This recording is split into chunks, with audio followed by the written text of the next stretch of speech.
ஒவ்வொரு கோவில்லைக்கும் ஒரு குளம் இருக்கும். குளம் இருக்கிற கோவில் வேற, குளம் இல்லாத கோவில் வேற. குளம் இருக்கிற கோவிலில் நம்ம என்ன பண்ணணுங்கிறது ஆன்மீக ரீதியாக ஒரு பெரிய ரகசியம் இருக்குது. ஒரு குளம் எதற்காக வச்சுருக்காங்க அப்படிங்கிறது இன்ன தேதியில் நமக்கு யாருக்குமே தெரியாது. எல்லாரும் அந்த குளக்கரையை ஆக்கிரமிக்கிறது, கடை போடுறது, குப்பைங்களை கொட்டுறது, ஊரில் இருக்கிற குப்பையெல்லாம் எடுத்துகிட்டு அது உள்ளே தான் கொட்டுறது அப்படின்னு சொல்லிட்டு நம்ம செய்கிற தவறு மிகப்பெரிய தவறு. நம்ம மூதாதையர்கள் நமக்காக கொடுத்துட்டு போன அந்த குளத்தை நம்ம பின்வரும் சந்ததிகளுக்கு நம்ம கொடுக்கணும்.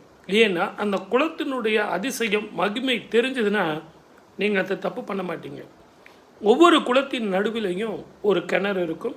அதில் இருந்து வரக்கூடிய அந்த நீர் மிகப்பெரிய ஔஷதமான நீராக இருக்கும். ஏன்னா அந்த நீர் ஊற்று சூரியனது கண்படாத தீர்த்தம்.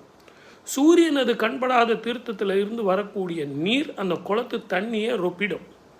2, அந்த சுவாமியினுடைய மூர்த்தத்தில் இருந்து பண்ணக்கூடிய அபிஷேகங்கள் 16 வகையான ஷோடச அபிஷேகங்கள் பண்ணுறாங்க இல்லையா, அதனுடைய தீர்த்தம் முழுவதும் இந்த குளத்தில் தான் நிற்கும்.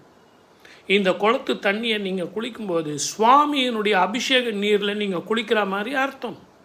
அந்த நீர் ஊற்றில் இருந்து வரக்கூடிய ஜீவ நாடி, அதனுடைய மருத்துவ குணம், அந்த ஜீவன் உங்களுக்கு கிடைக்கும்.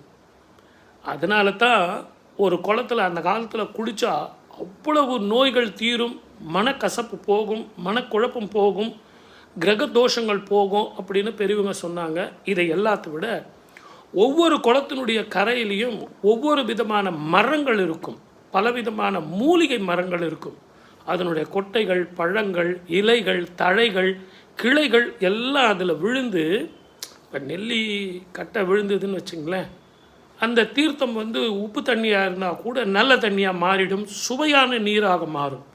அப்படிப்பட்ட குணம் கொண்டது நெல்லி மரத்துக்குன்னா இங்கே அரச மரம், ஆலமரம், வேப்ப மரம் அப்படின்னு நிறைய மரங்கள். நெல்லி மரம் இதனுடைய கொட்டைகள், பழங்கள் இதெல்லாம் அந்த குளத்தில் விழுறதுனால அந்த குளத்து தண்ணியில் நீங்கள் குளிக்கிறது ஸ்கின் ப்ராப்ளம் போகும், மென்டல் ஸ்ட்ரெஸ்ஸு போகும், சனியின் தாக்கம் போகும்.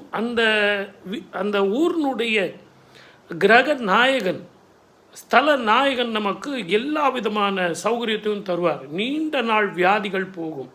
ஒவ்வொரு குளத்துக்கும் ஒரு மகிமை இருந்தது. ஆனால் இதெல்லாம் நம்ம அதை புரிஞ்சுக்காமல் இன்றைக்கி அந்த குளத்தை நம்ம ஆக்கிரமிப்பு பண்ணி அடுத்து வர சந்ததிகளுக்கு நம்ம கொடுக்க முடியல.